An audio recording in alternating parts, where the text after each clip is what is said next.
Welcome to Macrocode, and we are going to learn today about ASP.NET Core Identity. So we are going to learn how to set up, configure ASP.NET Core Identity. So what is ASP.NET Core Identity? So ASP.NET Core Identity is a toolkit and an API which you can create authorization and authentication features in your application. So users can create an account and log in with the username and password. So it also includes roles and roles management. So ASP.NET Core Identity uses SQL Server Database to store usernames, password, roles, and profile data. So you can actually watch our previous videos on how to connect ASP.NET Core application using SQL Server Database. So if you're new to this channel, consider subscribing and watching our previous videos. So we can proceed. So for us to understand this concept, we'll actually create a sample application using ASP.NET Core MVC. So to create, I've already installed Visual Studio 2022, which is the latest version. So if you have not installed, we have a video on how to install Visual Studio 2022. You can look on it. So on my screen, you can see I have a create new project. So I'll create a new project. Then we can choose the ASP.NET Core Web App MVC template. Then we will name this identity. So we're going to learn about ASP.NET Core Identity. So identity. Then this is my location. Then next. So here I will. So we can leave it as it is. So authentication type, we can leave it as it is. Then we proceed. So it has created our application. So we have the program.cs, which is our entry point for the application. So if we just launch our application using the IIS Express web server,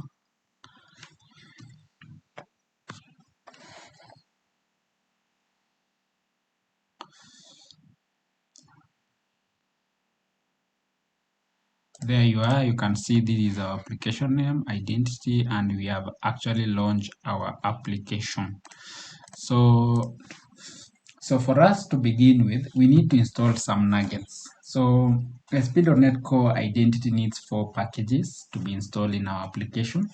So to install the nuggets, you right-click on the dependencies.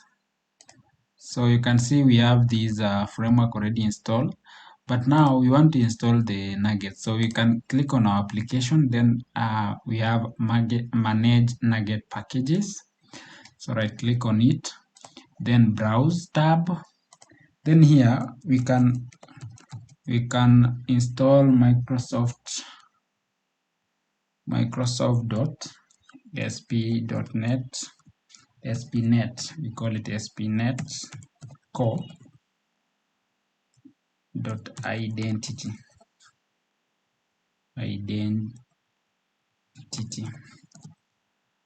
So you see we have Microsoft.ASP.NET Core Identity. So install this nugget, which is the latest 2.2, which is the latest stable version. So you will see an icon on our nugget with a tick, a green tick. That means our nugget has been installed. Another packet that we need is ASP.NET Core Identity.Entity Framework, which is this one. The latest version is 7.01. We can install that one also. Accept. So we have an issue, is not compatible with .NET 6. So we'll install .NET. I'm using .NET 6.0. So we'll install, let's try 7.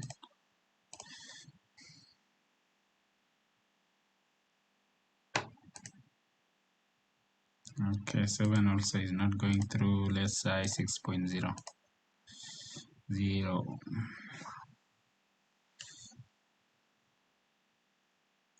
Accept.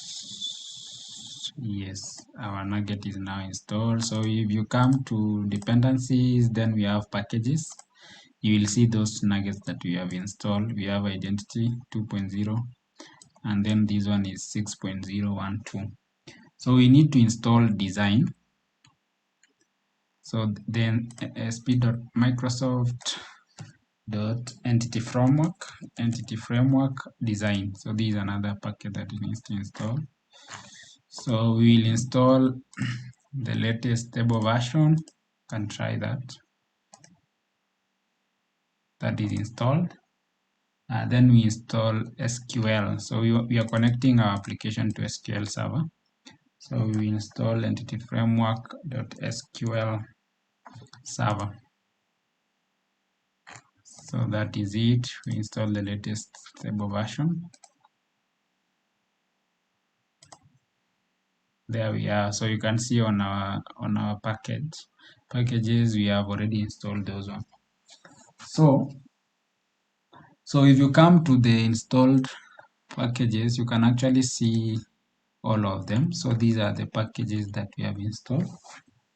So note that install only supports the version of the packages based on the .NET version that you are using. So based on the version that you are using, we install those nuggets that we want to have it. So we have already installed our packages. So another thing is we need to add 2 lines of code under the program.cs. One is the use authorization, which we have. Then we have another one called use authentication. Use authentication, these two. So we'll explain how we are going to use this. So the authorization and authentication middlewares will be needed for our project. So we have done that. So we need now to set up ASP.NET Core identity. So the process for setting up ASP.NET Core identity involves creating a new model class, then configuration changes on controllers and action to support authentication and operations. So we can have a folder on our project called models, which we already have. Then we can create a class, a domain class, that defines the users for our applications. So these users will be stored in our database, and the user class is derived from the identity user class of Microsoft ASP.NET Core.identity namespace. So let's create our class called app user. So app user, then press enter. So we have our app user. So as we said, this derives from the identity user class. So what we need to do, we will have this as a derived class. So identity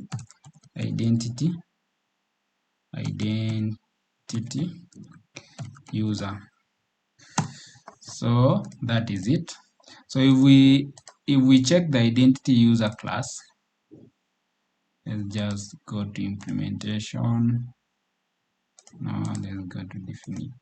Sorry. Let's go to definition. Let's see. So under the definition, so as you noticed, our app user doesn't have any property or method. This is because the identity user class provides some properties like the username, email, phone number, password, role membership, and so on. So if you want more properties that are not defined in the identity user class, then you certainly need to add the user class. So there are certain properties that maybe they are not in our identity user. So we will actually define those properties on our app user class, this one. So we'll define them here. So these are the properties that are not in our identity user. So this identity user, class properties has some properties. So you can see we have the ID. So the ID, it contains the unique ID of the user. Then we have the username here. The username contains the user's username. Then we have claims. Down here we'll see something called claims. You can see it actually has claims. So you can see it uses the namespace Microsoft.ASP.NETCORE identity, which is one of the nuggets that we installed. It also has email.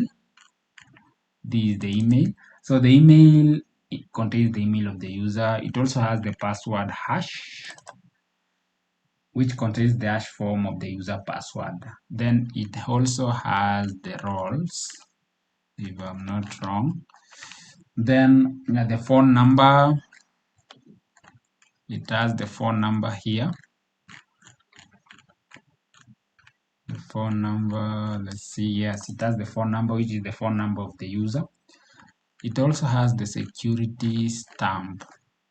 Yes, the security stamp, it contains a value that is changed whenever the user identity is altered. For example, a password or phone number changes. So this is the security stamp. So we have defined one of the model class, which is our app user. So this app user will be extending properties that are not in our identity user. So we need to define the database context. So the database context class is derived from the identity DB context. So the identity DB context class is from the ASP.NETCORE identity.entity framework namespace. So we already installed that nugget. And this namespace is used by the identity for communicating with the database through entity framework. So the database class operates on the app user class. And also you need to remember that we define the user class as app user.cs. So now we need to create the DB context class in our project. So we can create another folder called context. So here we need to create a class called application, or we can call it app identity DB context. So app identity DB context. Sorry, let me just, so we can call it app identity DB context class. So this is our class. So as we said, this is a derived class from the identity DB context. So what we'll do, we'll actually derive this from identity DB context. Then here we pass our app user class, app user. So then we can now define our constructor public app identity DB context. Then this one we need to be DB context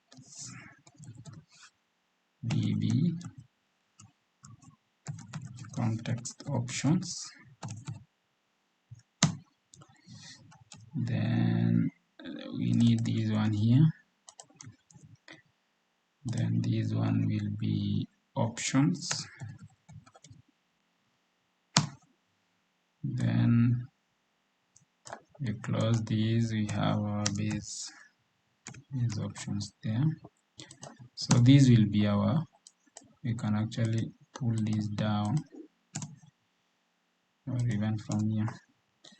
So let me minimize this a bit so that we have space. So this is our app identity DB context class.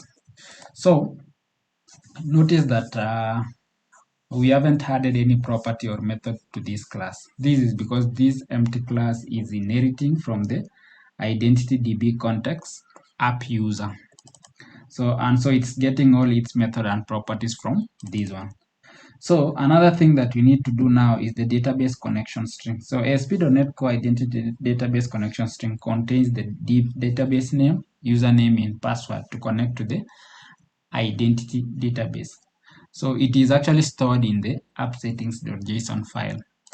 So we will do a video about app settings.json file. So consider watching our previous videos and our next videos, and also subscribing and turn on the notification bell for more information. So this file resides on the root of the project. So you can see we have it here. So mostly this file is already created when a new project is created.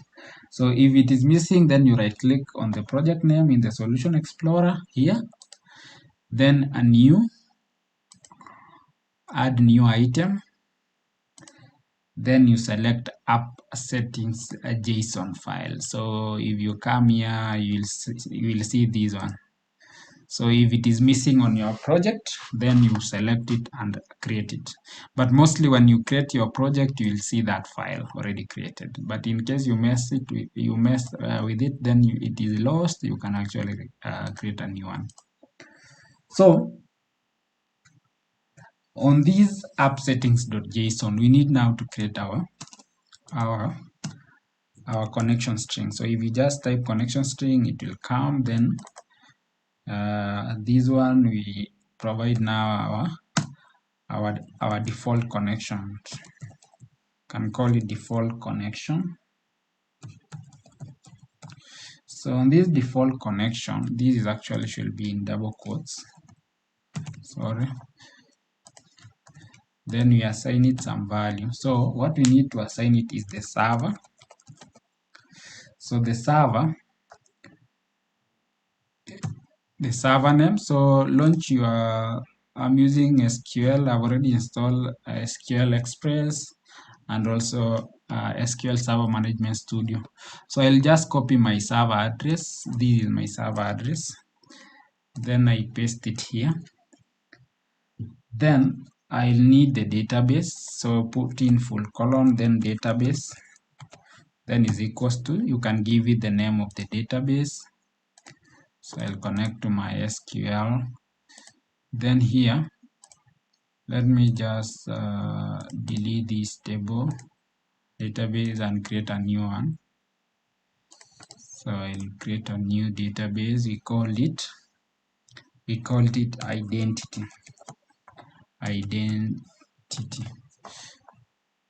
So we have our database called identity. It doesn't have any tables. So I'll copy this name and paste it on our string here. Then another thing that we need to know is we need to provide, in case of trust issues, trusted connection. This is for we trust the connection. So that is true. Then we can allow multiple active connections, multiple active result sets, multiple active result sets. So we give it a true. So that is our connection string. So this is, we have now established our connection to the our server. So in this connection string, the server name specifies the SQL Server local database. Then the database specifies the name of the database, which I've named it as identity. Then you can actually name it anything that you want. So the trusted connection is set to true. Trusted connection. So it's set to true so that the project will use Windows authentication. So this is method meant for Windows authentication to connect to this database, and there is no need for providing the database name and username. That is the username and the password. So if you just provide the trusted connection, then it will use the Windows authentication. So the multiple active result sets, which is called MAS, is a feature that works with SQL Server to allow the execution of multiple batches on a single connection. So this mass is a multiple active result set, is a feature that works on with SQL Server to allow the execution of multiple batches on a single connection. So this gives fast execution for SQL operations. So we have actually set it to true. So now we have to update the program.cs file so that the application can read the connection from the app settings.json. So what we need to do, we come to program.cs, then we need to register our application DB context. So here we'll come and say builder.services.add DB context, then .add DB context, then you provide the name of our DB context. You can actually copy it, then we paste it there. Then here we actually now provide the options, call it options.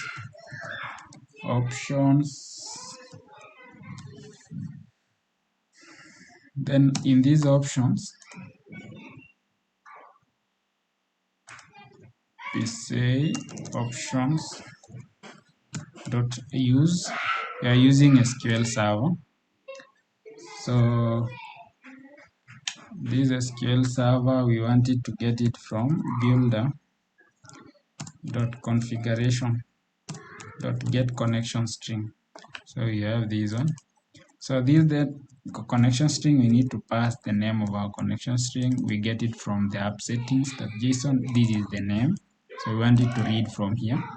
So we paste it there.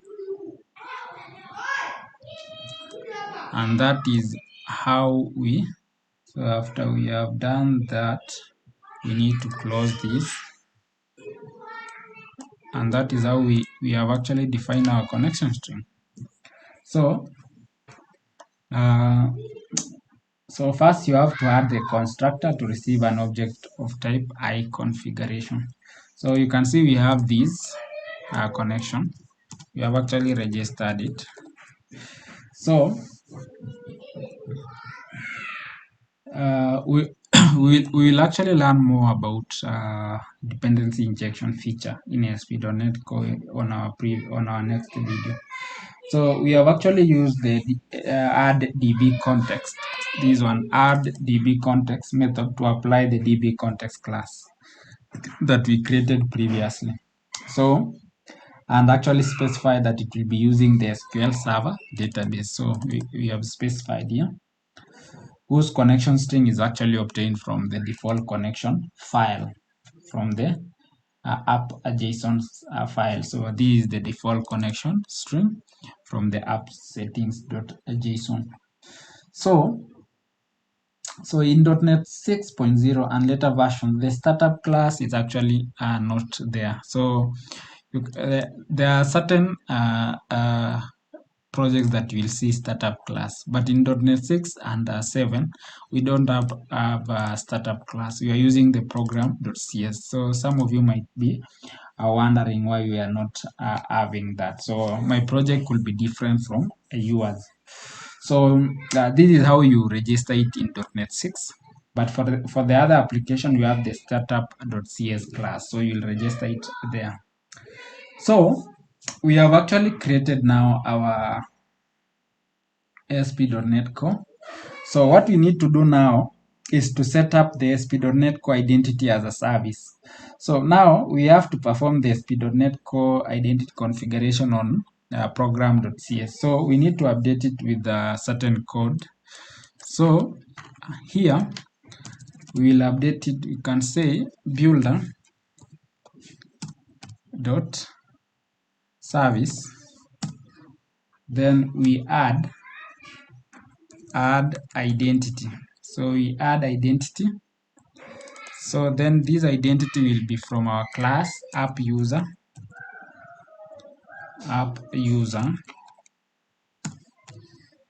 Then we pass identity role, the identity role.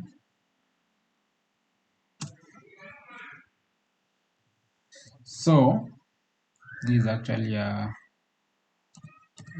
you need to call it here dot add entity framework stores,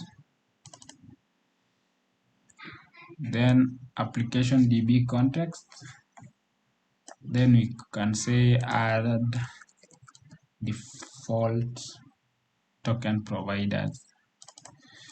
This is a method. So that is it. So you need to add that line. So not that so we have actually added, so on this code we have specified that the add identity method, this one, with a parameter that specify the class used to represent users and the class used to represent the roles, the identity roles. So the add identity framework store method specify that identity should use ASP.NETCORE and the DB context class, which is in the project as a app identity DB context. So the add default token providers methods add the default token providers used to generate token for reset of password, change email, change telephone number operations, and two-factor authentication token generations. So when you recall on our previous, when we started the project, we added app.use authentication method here, this one. So by this, on every HTTP request, the user's credentials will be added on a cookie or a URL. So this will associate a given user with the HTTP request he or she makes to the application. So this is also different on how you register these on ASP.NET Core 5.0 and below. So this is how you register in ASP.NET 6. So the next thing is now creating the identity database using the EF-core command migrations. So now we are ready to create our identity database. So we add our database. So we'll be using identity framework core migration command to perform these operations. So to run this migration, we will use the package manage console window. So you'll also need to install the .NET Core CLI, which are entity framework core tools for running and managing migrations. So to install that, we come to our manage here, application manage nuggets. Then we need to install entity framework core tools, this one. So install it. So we can see we have it on our packages. Yes, we have already installed it. So if you want to learn more about migrations in EF-core, we will actually do a video about migrations in EF-core. So if you want to see if these nuggets have also been installed, apart from here, you can right click on your project, then you can say edit project file. Then you're able to see those packages. So you can see these one, all these packages that we installed are actually on this project here. So that is another way to see them. So since you have done that, we now want to run migrations. So what we need to do, we'll come to our project under tools, then Nugget package manager, then project console, package console, then we have this window. So here I'll run a migration command. So we'll use this command add migration. Then we provide the name of the migration, initial migration. Then we say we are using identity, our context class. So we'll copy this name here and provide it here. Then we press enter. So our project will now generate the SQL statements. So there we are. So you can see we have the SQL statement for creating ASP.NET roles table with these columns. We have the users table, the one we were looking on, the identity user. So this is it. then the roles claims table, the user claims table, the logins, the user roles. So these are the commands, SQL statements that will be. So if you want to update these changes to the database, we now use, and another thing before we update the changes, if you see your project under, you'll see there is a new folder called migrations. So under these migrations, this is now we have our migrations name. You can see we named it initial migration. So you can see we have a class called initial migration. This is the one now holding our changes to the database. So to update these changes to the database, we'll do update, then database. Press enter, and you can see the changes. So it will actually run. So there we are. You can see we have an issue, and the issue is a connection was successfully established with the server, but the error occurred during the login process. So provider SSL provider error, the certificate chain was issued by unauthorized that is not trusted. So the issue is on our SSL connection. So let me just check something.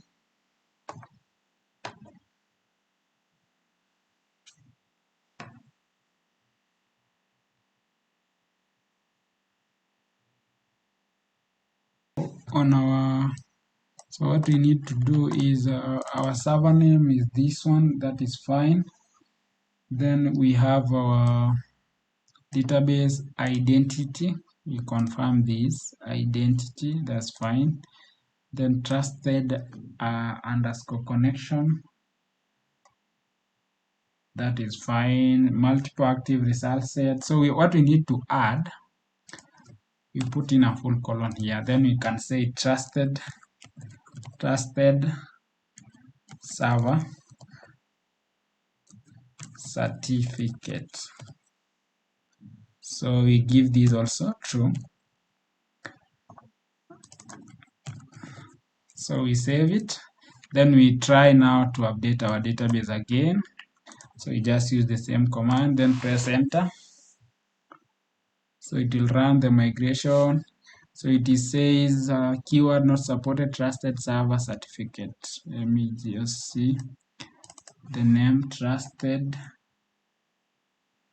It is not trusted, it is trust server certificate. Trust server certificate, yeah.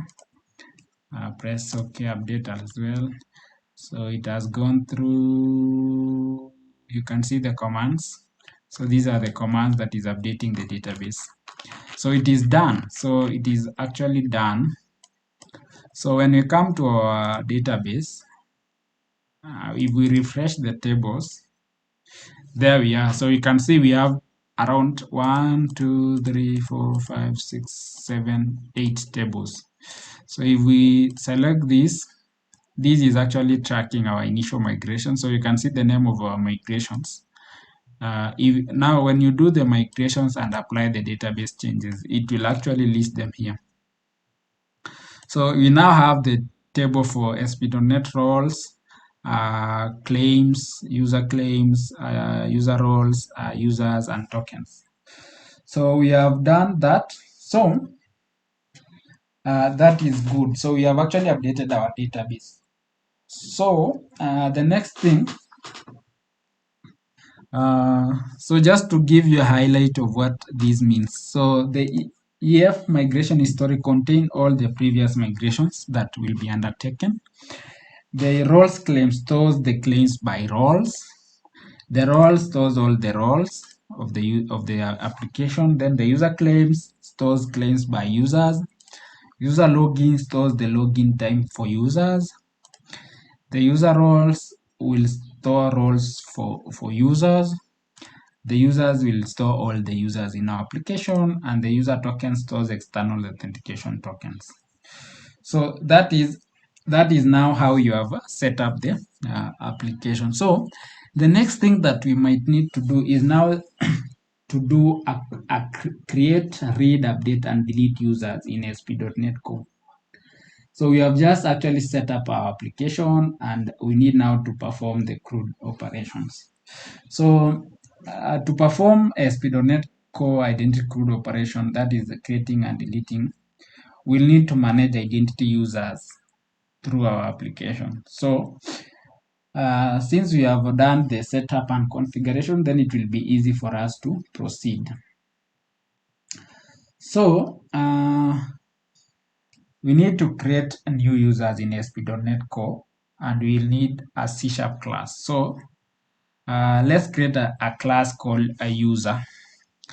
So in our application here, under models, let's create a class called user.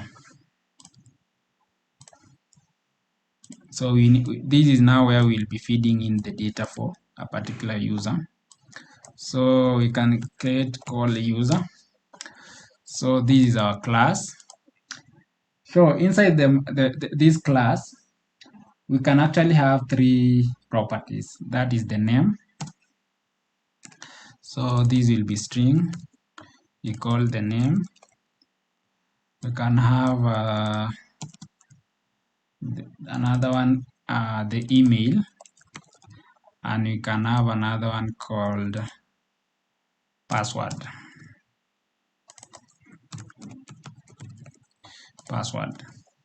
So we can have all these as a string, and we can actually decorate them as a required attributes. It's actually required. Can decorate these, can decorate these as well. So we can actually also add regular expressions for the email. So if you need to, but for today we'll just proceed. So the next thing that you might need to do, we can create now a controller. So under controllers, let's create another controller called an empty controller called users. So we can name our controller as users controller. So you can see we have users controller. So this is our controller. It extends the controller base class. So here in the controller, we need an instance of user manager class. So this is through what we call dependency injection technique. So we will actually do dependency injections in our next video. So here, let's just do a private user manager. Then this is for app user. Then we can give it a name. We call it user manager with a small u.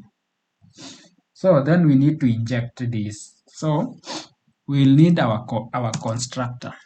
So here we can do public. So we copy this here, our constructor class. Then we inject this. It has already even done it.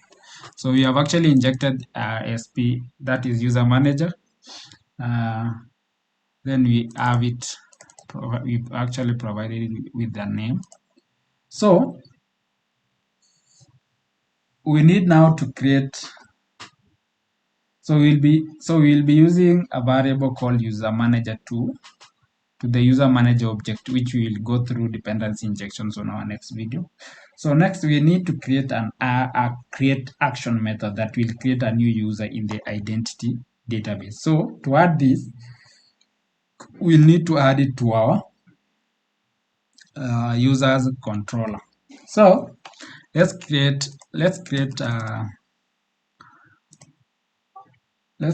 a view. So let's just copy this.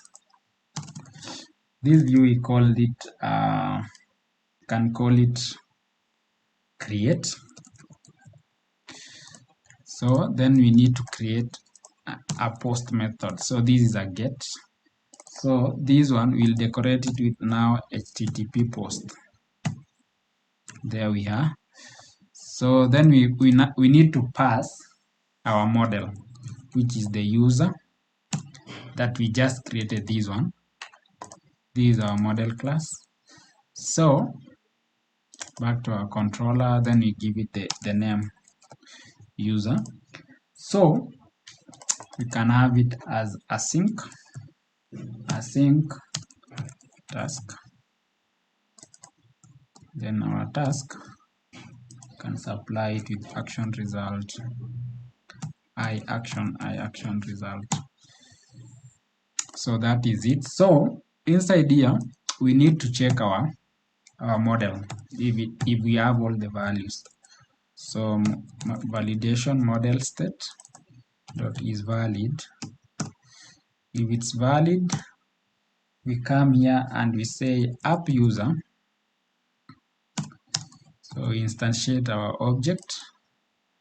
Then this will be new app user.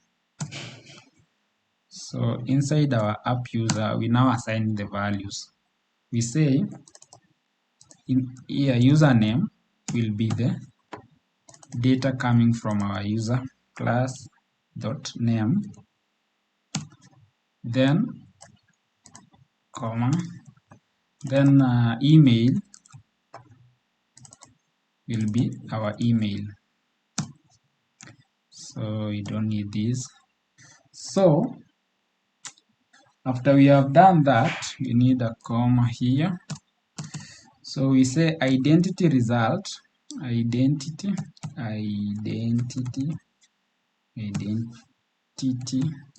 result, can call result is equals to await. Then we need to create now our user. So it will be await app user. Then we can pass the password, user dot password. So that is it. So you can see you can create async. We need the user details and the password.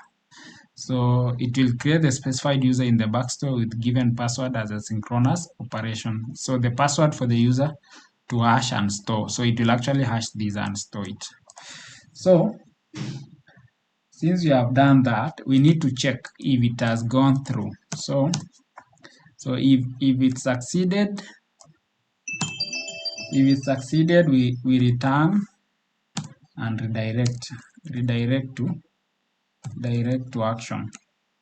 So we redirect to index, then we don't want it to go to home, so it will just go back to our index page, which is users. Fine. So else, if it has not gone through, we pass the error. So for each, we say identity error, error,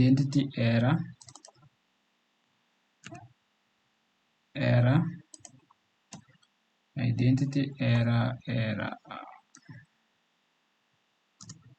identity error in result.errors. So we need to get all the errors here. So we will model state dot add model error. So we'll come here, then we provide the error that is being given to us by our application. Then after all this is done, we need now to return view with our user. Return view with our user. So that is it. So the post version of the create action does the creation of the new identity user. So it takes the argument of the user class here and checks if the model state is valid or not. This is where we are doing it. So we'll do another CRUD operation in Entity Framework and ASP.NETCORE in our next videos. So for now, if the model state is valid, then it will create a new instance of app user class and give it the username and password. values as provided in the user class here. So after this, we create the user from the create async here method for of the user manager class. So as you remember, we get this class object through dependency injection. So the create async method takes two parameters, which are the app user and the password. Once the user is created, it returns the identity result, this one. So this result class, which it actually represent the result of the operation. So the result class has two properties, either it is succeeded or errors. So the succeeded property returns true if the create user operation complete successfully, or error if you just type in error here. This property of the error will return an object type of enumerable that contains all the errors occurred while performing the identity operation. So the identity error has a description property which gives the description of each of the error that has happened. So this one. So that is how we do that. So we use the succeeded property of the identity result here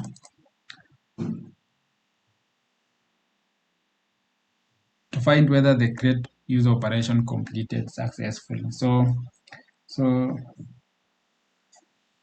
we'll also do some videos about controllers in ASP.NETCORE. So keep posted. So if it is completed successfully, this operation, then we redirect it to our index page. Else we read the errors inside the identity error. So we need now to create the eraser view page for our. So here under views, we'll create a folder called users. We create a folder called users. So under users, we'll create a eraser page called create, which is empty. So you can name it as a create.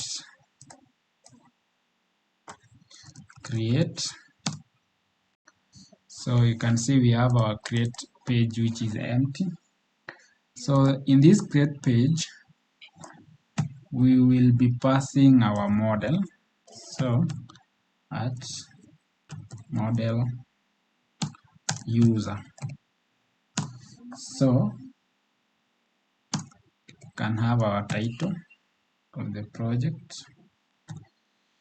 So here view data, then can call it title b is equals to our string create user. So that is it. So we need now to pass, so we can have some headers with a class. So I'll define this class here. Class, call it big info text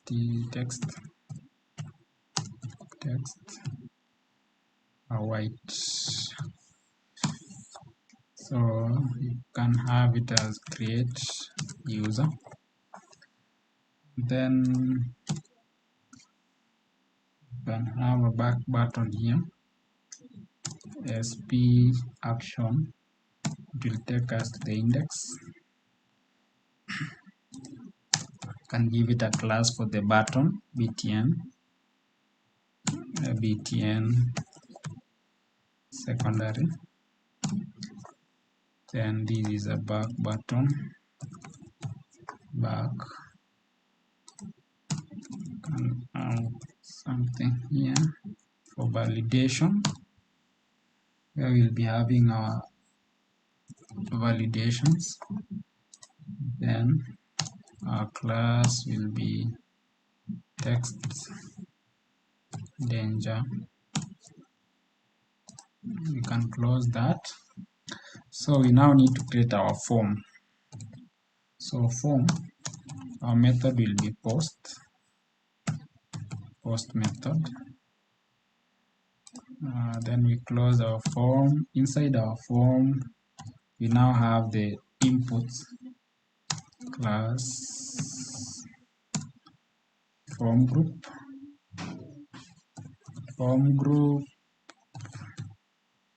You can close this.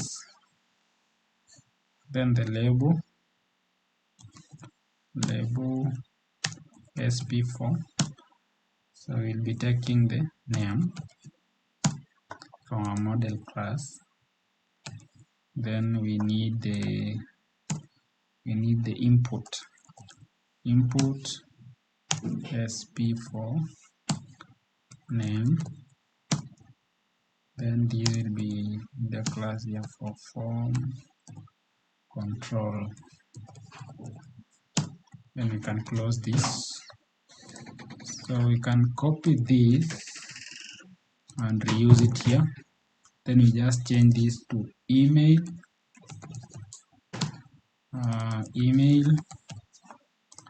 We copy this again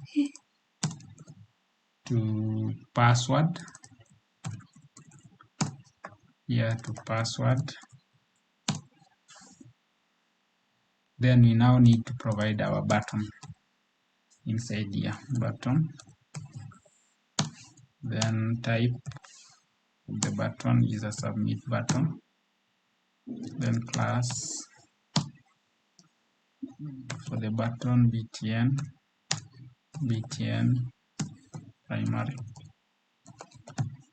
primary. Then we need to close these and then we say create user.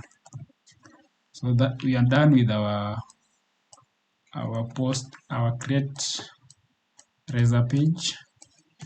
So that is it. So the view has a simple form to create a new identity user. So this view, by only entering the username, email and the password.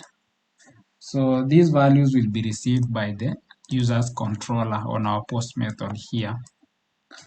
And the user is actually created in our identity database. So we can actually try. So we can launch. So on our program.cs, we can actually change our home. So we can actually create, let's create an index for our razor page here, an empty. Then we call index, fine. So on the index razor page, we need to add some views. So we will be using the at model. So enumerable. So we'll be using the app user class. Then here we'll be having the view data, just providing our title. This will be title is equals to read user, or we can say all users. So this is our view to give us the list of all users. So h1, so we can provide a class bg info,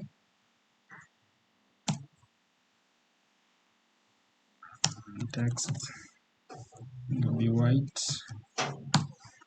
So you can say all users. Then we need a back button, SP action create. Then our class will be btn secondary. Then we need a title here, create a user. So we will be creating a user from when we are on our list page. So we need now a table. So class table, a table, small table, ordered. So here we close our table. Then we need our table rows. Then table headers. That will be the ID. Table header. It will be the name. Table. Another one for our email. Then we need the email. Then now we need our another table row for our data. So we look through all our users for each app user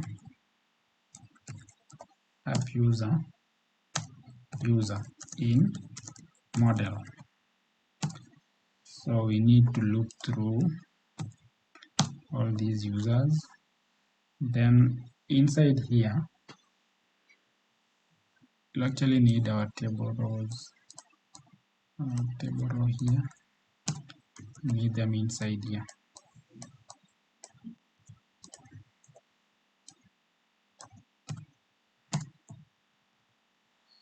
Then here we need our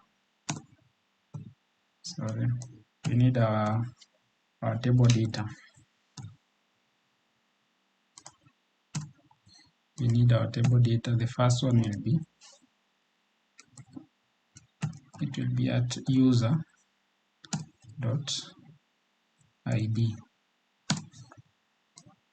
Then this one will be name.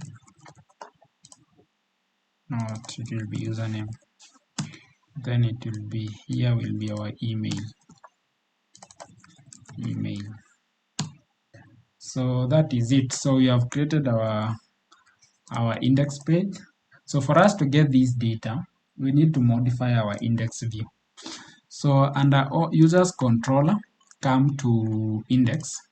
You see it just return a view without anything. So what we need to do, we need to return the user manager dot users, all the users. So it will actually return all the users. So that is how you do it. So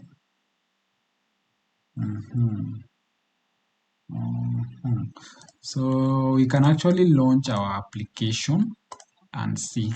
So we can redirect our users on a program.cs to not to go to home but to users controller. Users. So that is how you do it. So if we launch this via IIS Express web server, you expect it to redirect to users controller.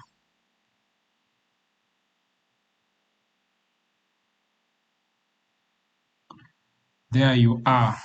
So you can see we have our users table, the ID, name, and the email. So if we just click on create a new user, so we have some spelling error there. So we can correct it on the create. It is actually on the index. We say create a user. So we can launch it.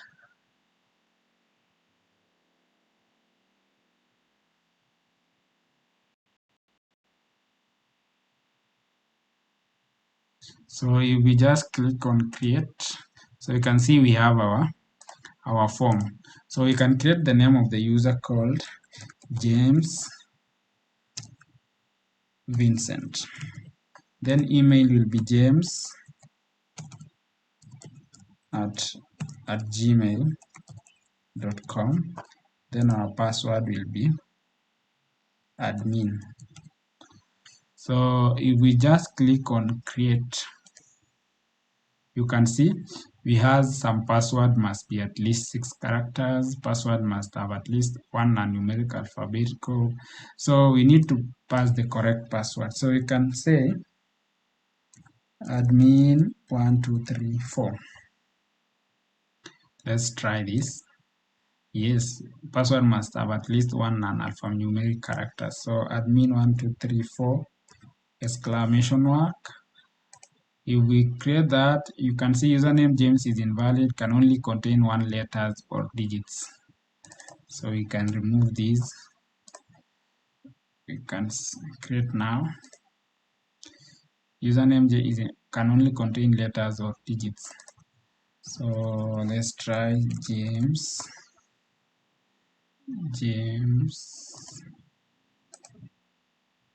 So it has created. So it has created our user.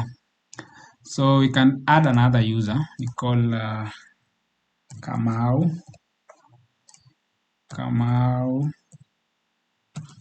at gmail.com. You can use the same password admin. Yes, we create. So you can see we have our user. So if we come to our database under ASP users and try to select, so you can see we have the ID, the username, the normalized username, the email address, the normalized email. If email is confirmed, which this is not, so it is 0. When it's confirmed, it is 1. So the password hash, the security stamp,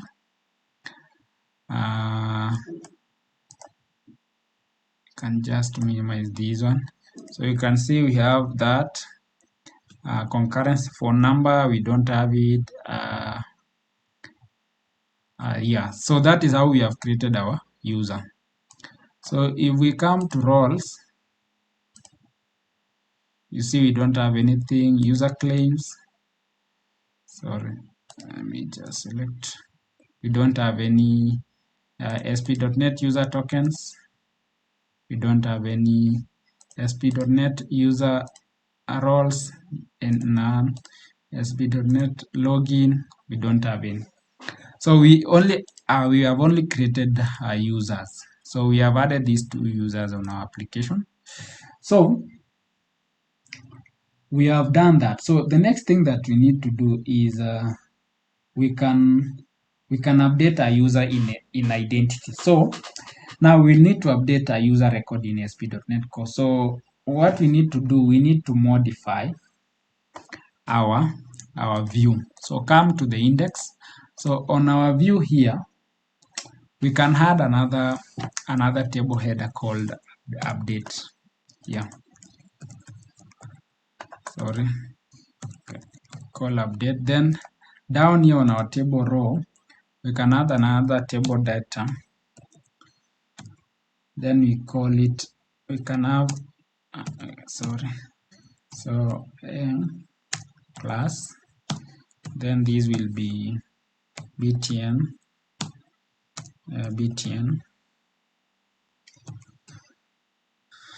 then we have btn primary. So these are button class. Then this one we need to call an action sp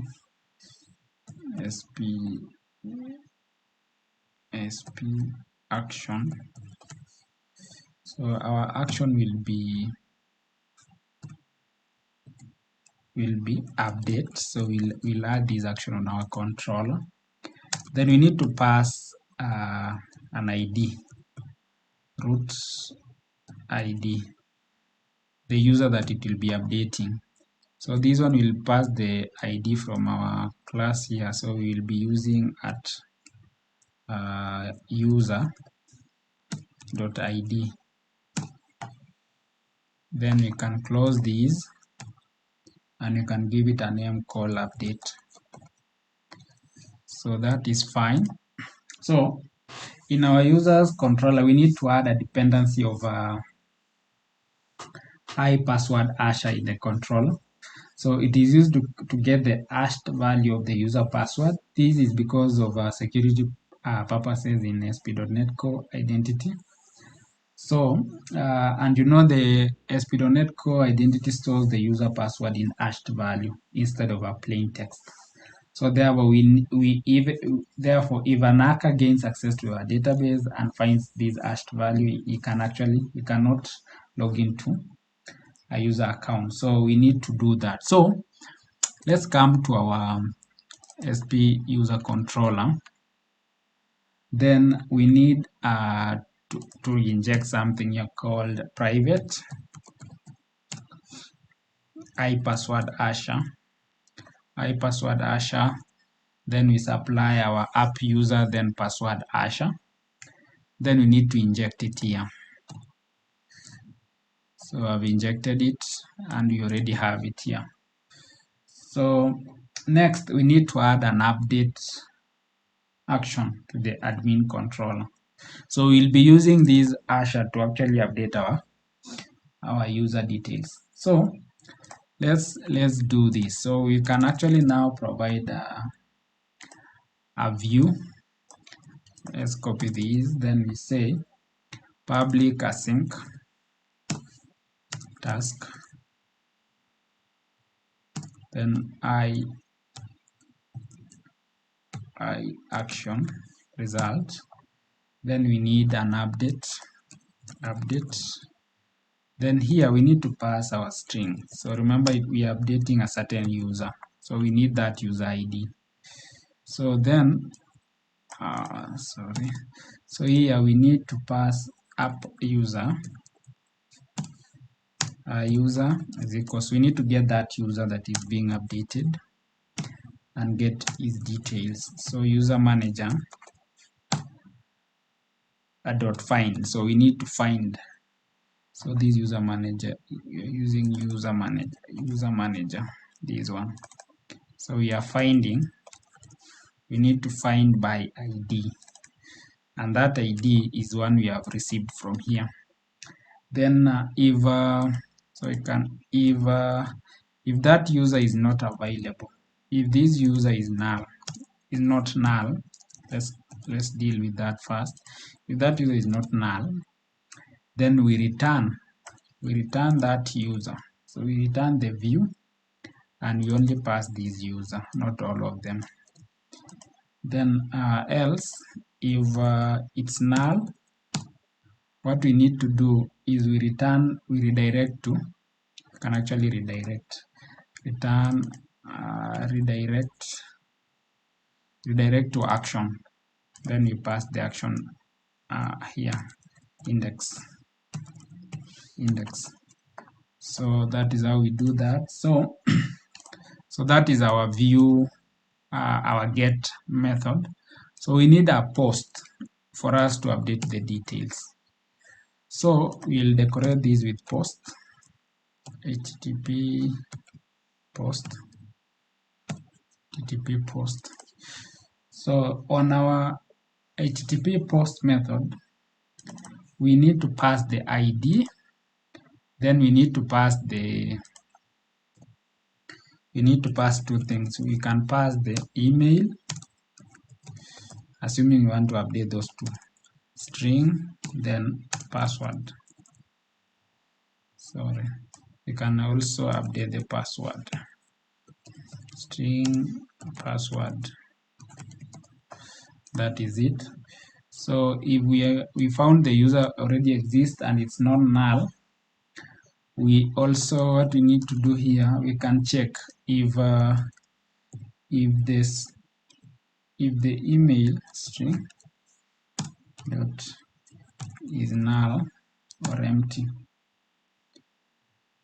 that you are receiving. You need to check the email that you are receiving. Email. If it's not null, we can do this.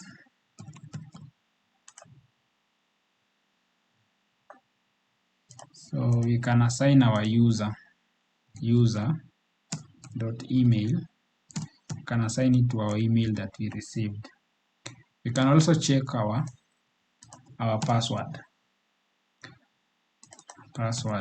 If it's not null, so if it's not null, we say user.password hash is equals to, so we need to hash our password. So password hasher dot hash password, then user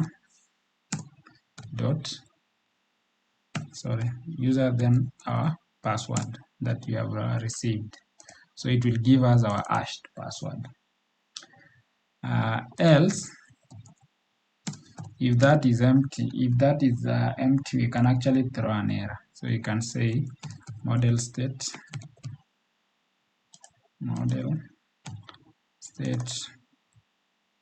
dot add model error. Then this one will be string.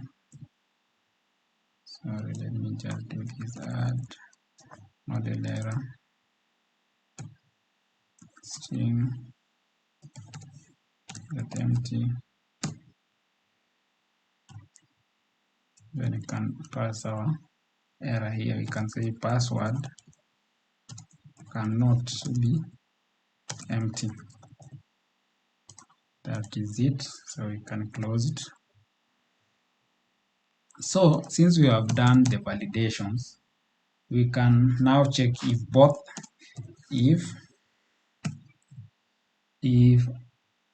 our string is null. So we check our password, and so we can check this one and our email if they are not empty, both of them. And our email, if they are not empty, we can proceed and update our user details. So you can say identity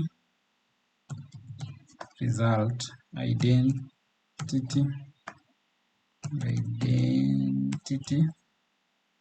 result will be equal to the result is equals to await, then user manager, then it will create our user.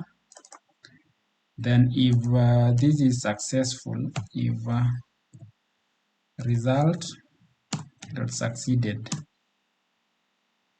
if we succeed, we redirect to our, can actually do away with this one and just pass return redirect to our action, redirect to action, then we pass our action index. Else, if it's not successful, what do we do? We say errors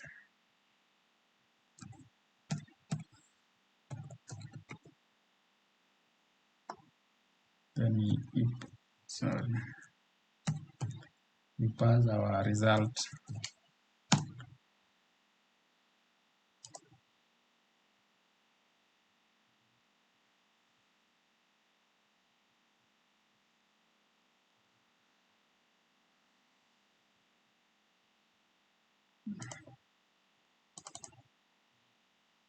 This one will be,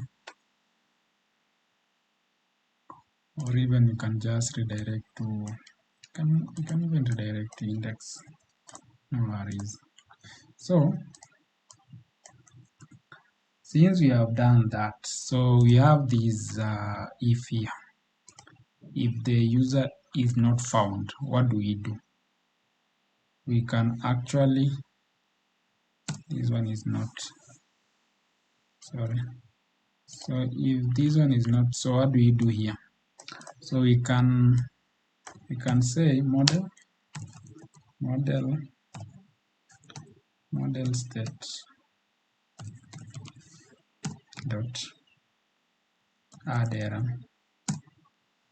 Then we can pass our string empty. Then we say user not found. That user is not found. Then we close. Then after that, here we can we can return the view, return view with our users, our user. So this one we can get rid of this, so we can do that.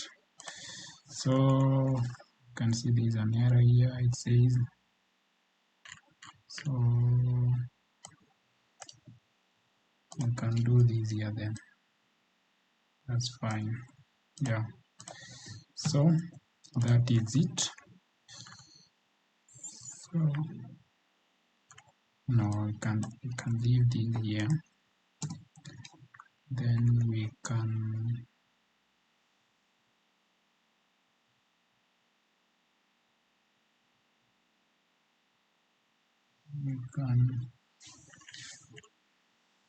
because that is it.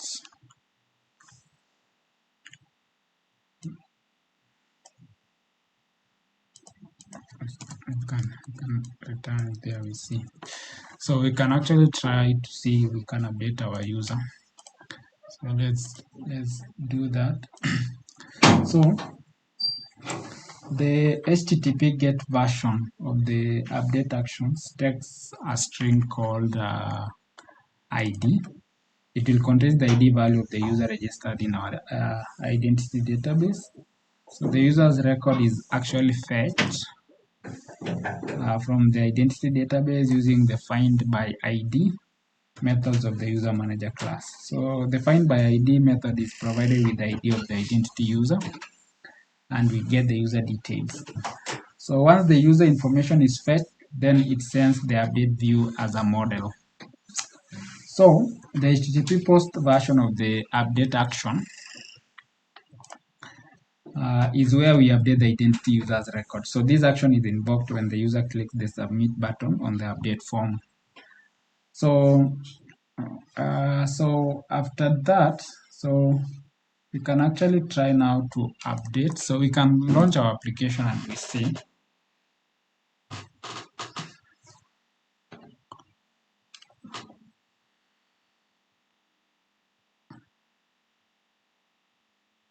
So you can see we have our update action that we introduced. So if we click on update, so we want to update Kamau. So if we click on update, there you can see it is saying invalid exception, the view update was not found. Very true. So that is because on our users actions, we don't have the update view. So what we need to do is we need to create a reservoir view of the update. So we'll call it update.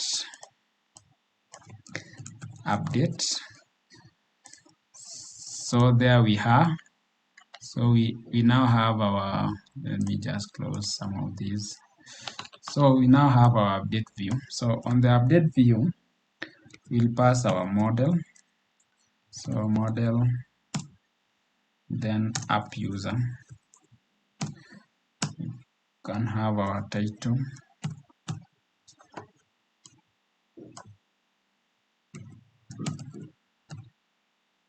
Have our title. View data.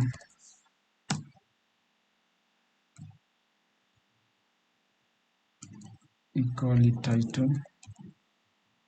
So our title will be update user. So after we have done that, we can now provide some labels.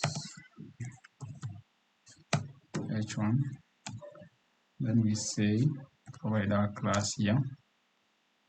Class we call bg info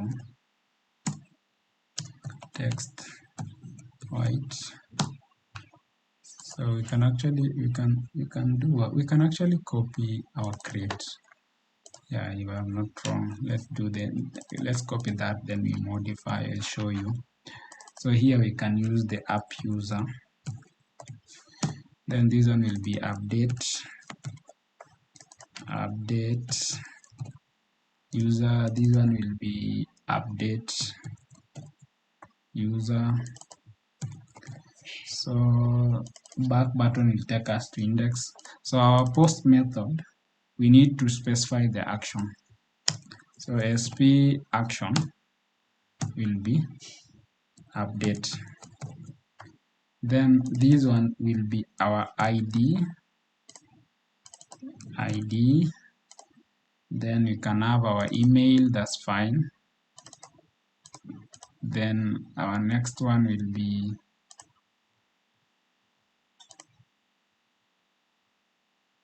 SP for email. Then this one will be SP for password. And that's fine. Then submit. This will be update. So let's see what's wrong here. Say the type arguments of method.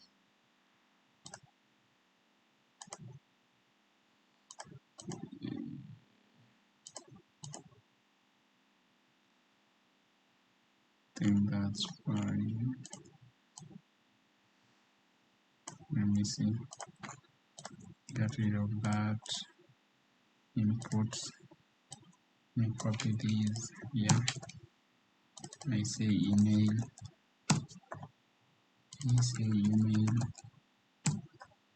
Then I need here. I need the password. Need the password, not password hash. Password.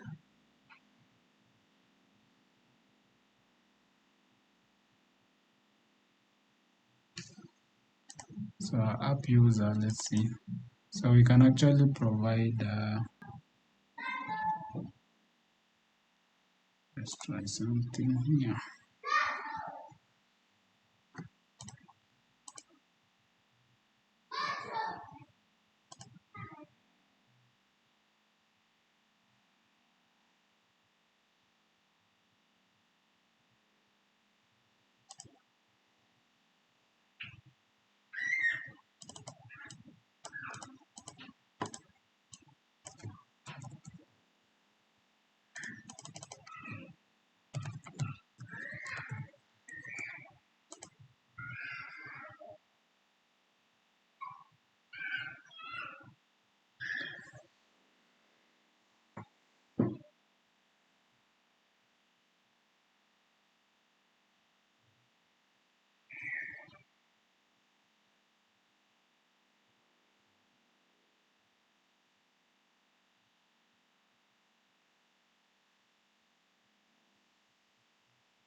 So what we can do, so instead of using these, let's just do another approach. We can actually pass the user model. Then here we check this. So you can say user details. So instead of using the, you can use that. Then here you say user details dot email. Then this one will be user details dot email. Then this one will be the password. And this one will be the password. Then this one will be the password. This one will be the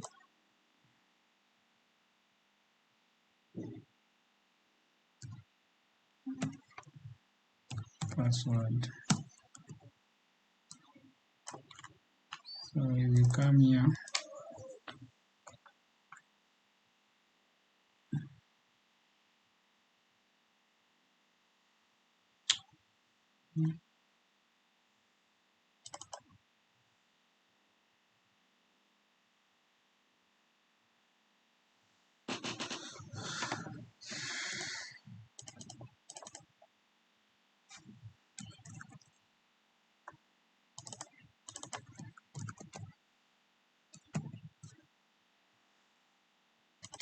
password.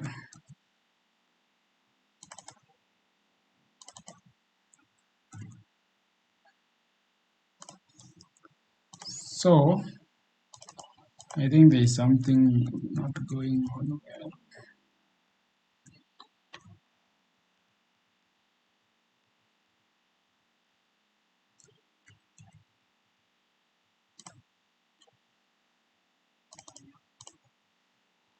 So we are trying to pass password here, but we are not getting this value. So what we need to do to avoid this error, we can add the password on our here and actually update migration. So if we come here, the password will be fine. So we can update our migration to effect this column to our database. So let's do this.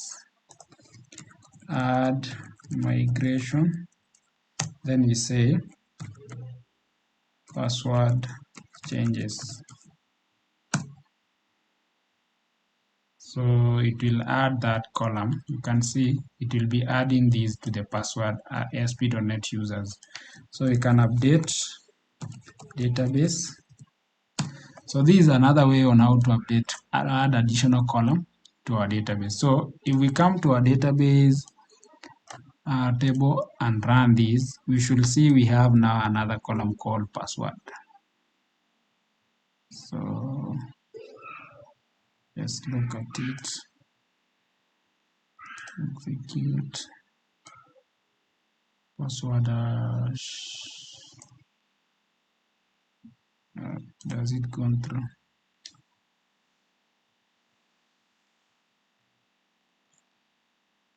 Yes, it should. ASP.NET users. So we come here, select. You can see we have that column here. So what we need to do now is to let's run our application.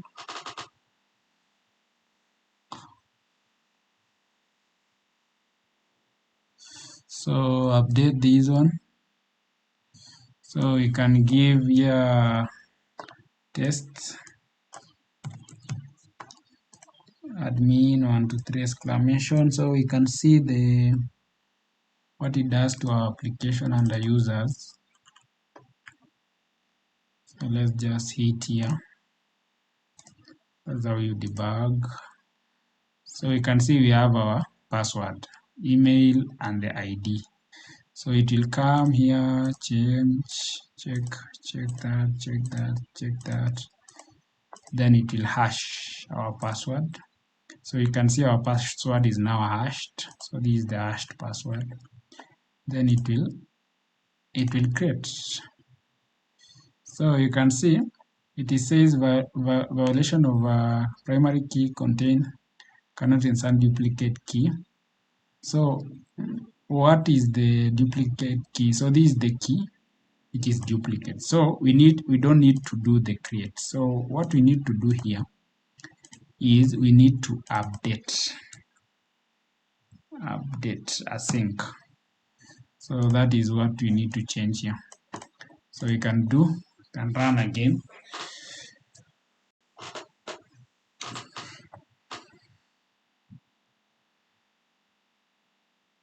So update, then this is test, then our password, update, that's done. So you can see this is the test. So if we update again, we can do our password, update. Yeah, that's fine. So that is how you update. So that is majorly how you deal with the ASP.NET Core users. So assuming we want to do a delete, so we can actually add another button on our application. So come to ASP.NET index page. So then we can add another button. Copy this one for the update, add below here. Then we can, these will be danger, can change the color. Then action will be delete. Then we can say delete. Then we need to pass the ID. That is fine. Then here we can say, you can add another header called delete. That's fine. So that one we'll need to add another controller for deleting the user. So we'll come here, then we provide another action. So what we need to change now, so here we'll be doing our delete button. Let's just do a complete HTTP post for our delete button. Post. So this one will be delete, and we are expecting an ID. So it will get our ID. So if it's null, let's just take something here. If it's not null, so if it's not null, we want to delete it. So we do that, then we say delete async. So if it's successful, we redirect to index.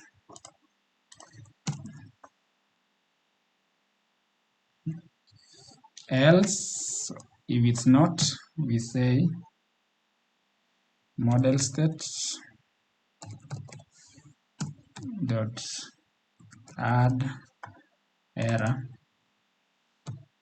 So string set empty. Then we pass user. You can say user not found. So that's fine. So then we need to return the users. But now these users, we are returning it on a different index, on a different view. So we return it to the index page. So this is the delete. So what we need to change on our index page, for the delete button, we actually define the method here. We say if this is clicked, the method is actually, so the method should be post. The method should be post. Then, so I think what we need, this is wrong. So what we need to do, we need to like kind of define a form.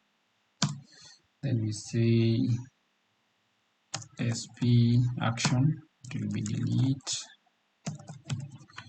Then SP root with ID will be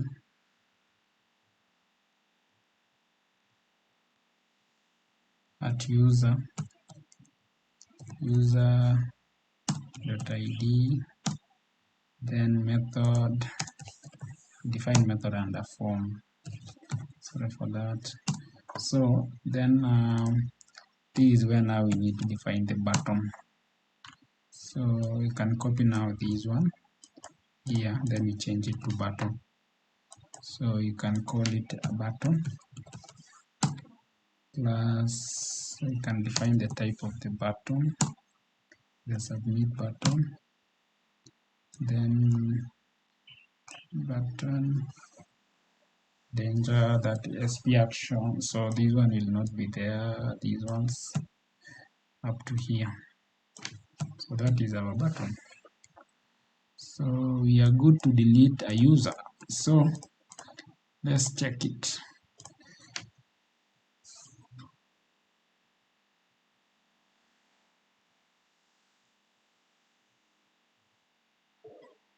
There we are. So if I delete the first user, you can see we are done. You can add another user, Jacob test admin So you can see cannot insert the value null into column password. So remember these ones. We updated our column and this password. You can now come to users, then create. We updated a column called, so you can actually give a value to our password.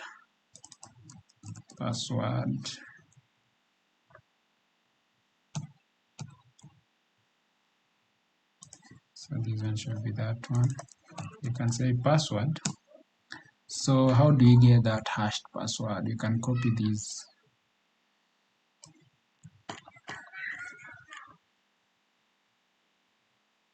So you can give it a password here. So